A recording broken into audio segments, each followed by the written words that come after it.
Mariing kinondina ng Armed Forces of the Philippines ang pinakabagong pahayag ng Chinese Embassy sa Maynila na ayon sa AFP ay tinatangkang baguhin ang kasaysayan. Ito ay may kaugnayan sa claim ng China hinggil sa umano'y pagpayag ng Pilipinas na alisin ang BRP Sierra Madre sa Ayungin Shoal na bahagi ng West Philippine Sea.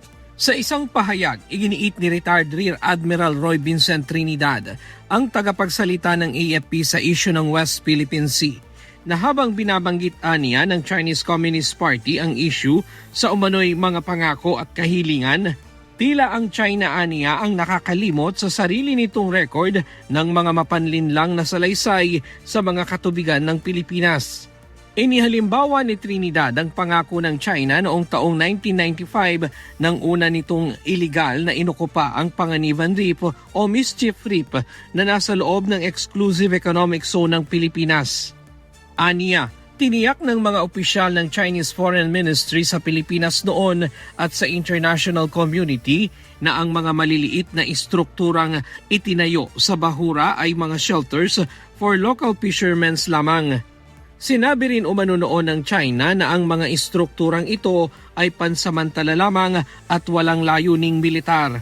Subalit sa ngayon ay pawang mga ganap na base militar na ito ng China. Binigyang diin din ng AFP na iba ang sitwasyon ng BRP Sierra Madre sa Ayungin Shoal.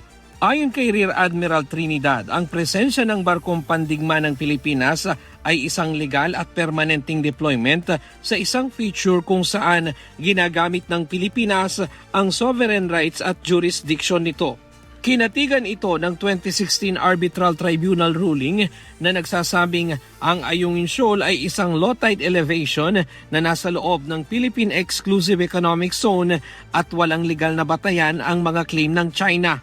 Binigyang diin rin nito na walang legal na kasunduan na nag-oobliga sa Pilipinas na alisin ang BRP Sierra Madre sa Ayungin Shoal. Tiniyak ng AFP na mananatili itong matatag sa pagtupad sa mandato nitong protektahan ng soberanya ng Pilipinas, itaguyod ang international law at panatilihin ang presensya ng bansa sa Ayungin Shoal. Ryan Lacanlale, humahataw sa Balita Ngayon.